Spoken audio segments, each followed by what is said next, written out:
అండి మీరు కావాలంటే అందరు రండి, మీడియా వాళ్ళందరూ రండి, మా ఇంటికి రండి. మీరు గతంలో క్లారిటీ ఇచ్చారు, కోకాపేటలో స్కూలు, హాస్పిటల్, పబ్బు కోసం ఆ కోకాపేటలో స్కూలు, పబ్బు అవన్నీ యాడున్నాయో తెలీదు. ఆ బిజినెస్ మైండే ఉంటే ఎప్పుడో పెట్టేసుకునేదాన్ని. నీ పాటల ప్రపంచంలోనే ఎందుకు బతికేదాన్ని? నాకు పాటలు పాడడం, పాటల ప్రపంచం తప్ప ఏమీ తెలియదండి. నాకు నిజంగా డబ్బు ఆశ ఉంటే లాస్ట్ ఇయర్ ఎన్నికలు 2023 ఇక్కడ, 2023 ఇక్కడ, 2024 అక్కడ జరిగింది. నేను ఏ ఏపీలో గానీ ఏ తెలంగాణలో గానీ ఎక్కడన్నా కనిపించినా ఎన్నో మనీ ఆఫర్ చేసిర్రు, నాకు కోట్లు ఇస్తామని చెప్పి. అయినా కూడా నేను కనిపించలేదు. ఎందుకంటే నాకు డబ్బు ముఖ్యం కాదండి, వ్యక్తిత్వం చాలా ఇంపార్టెంట్. చాలా నియత్గా, చాలా ఎథిక్స్ తో బతుకుతూ వస్తున్నానండి నేను. నాకేం అవసరం ఉంది చెప్పండి? చేతి నిండా పళ్ళు. మీరు చూడట్లే, నా ఇన్స్టా చూడట్లే, సోషల్ మీడియాలో చూడట్లే. ఒక్క పాట చేస్తే ఎందుకండి ప్రజలు ఇంతగానం ఆశీర్వదిస్తున్నారు? ఎందుకు 100 మిలియన్స్ పోతున్నాయి? ఎందుకు మీ అందరు కూడా లైక్ చేస్తున్నారు చెప్పండి? నాకేం అవసరం ఉందండి? వీడియో ఉంది, నా వీడియో ఏడుంది? ఇదిగో మా తమ్ముడు ఈయన. ఆ ఫోటోలో, ఆ కట్టల ఎంచే ఫోటోలో ఎవరున్నారండి? వీడియోలో కట్టలు పైసలు ఎంచే వీడియోలో ఎవరున్నారు? ఈ ముఖం ఉందా? సంబంధం లేని విషయం, మాకు సంబంధం లేని విషయం తెచ్చి మా మీద ఎందుకు రుద్దుతున్నారు అనేది నాకు అర్థం కావట్లేదు. సెన్సిటివ్ మ్యాటర్ అండి ఇది. కొంచెం ఆచి తూచి వెరిఫికేషన్ చేసుకొని మీరు వేయాలి మీడియాలో, సోషల్ మీడియాలో కానీ మీడియాలో కానీ. దయచేసి చెప్తున్నా, నేను మళ్ళీ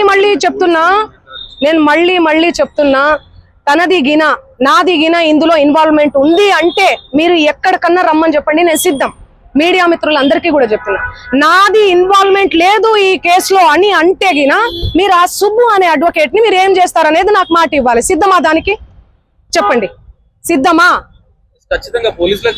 చెప్పండి. మీరు ఇంతగనం నన్ను క్షోభ పెట్టాడు కదా, ఇంతగనం నన్ను హరాస్ చేస్తున్నారు కదా, ఎక్కడ చూడు మంగ్లీ. మంచి విషయాలు ఎక్కడా స్క్రోల్ చేయరు. ఈ విషయాలు, ఈ నెగటివిటీని ఎందుకు ఇంత సెన్సేషనల్? మీరు మీడియాను అస్సలు తప్పు పట్టలే నేను. మీడియా అదే చెప్తున్నా. నేను ఏమని చెప్పా? మీడియా ఫ్యామిలీ నుంచి వచ్చా అని చెప్పానా? అదే చెప్తున్నా నేను. మీ పేరేం పేరు? సాగర్ గారు. నేను అదే చెప్తున్నా, మీడియా ఫ్యామిలీ నుంచి వచ్చాను సాగర్ గారు. ఇన్స్టాగ్రామ్ లో ఆ రీల్స్ అవన్నీ మీ చెల్లి మీదనో మీ అక్క మీదనో వస్తే మీరు ఎంత బాధపడతారు? నేను అదే చెప్తున్నా. మీడియా నుంచి ఒక్కొక్క మెట్టికి అది మీరు చెప్పాలి. మీరు ఏమనుకుంటున్నారు దానికి సంబంధం? నాకు తెలియదు అది. ఎందుకంటే నేను మీడియాలో వచ్చి ఇంటర్వ్యూలు ఇస్తలేనను, మరి ఏమో నాకే తెలియదు. ఎందుకంటే నా పని చెప్తుంది, నేను పని చేసుకుంటూ వెళ్తున్నా, నేను పాటలు చేసుకుంటూ. ఆయన అదే చెప్తున్నాను కదండి, బిగ్ బాస్ కోసం, ఫేమస్ కోసం అని చెప్తున్నాం కదా. ఆయన కేవలం ఫేమస్ అవ్వాలి, ఫేమస్ అయ్యే దానికోసమే ఇదంతా చేస్తున్నాడు. ఆయన మాటలు మీరు చూడండి. నెక్స్ట్ ఇయర్ బిగ్ బాస్ వస్తే నేను వెళ్తాను. శ్రీముఖి అంటే నాకు క్రష్. నాతో మాట్లాడేటప్పుడు కూడా మీతో ఫ్రెండ్షిప్ చేసుకుందామంటే మీరేంది అరగంటగా మాట్లాడుతున్నారంటే, అవును కేసు పెడతాము అంటే అరగంటగా మాట్లాడకుండా ఎందుకు మాట్లాడతారండి? నేను తప్పు చేయందని. తప్పు చేయని వాళ్ళు ఎవరన్నా మాట్లాడతారు. నేను మీకు వీడియో చూపిస్తాను, ఆగండి, చూడండి ఎలా మాట్లాడుతున్నాడు,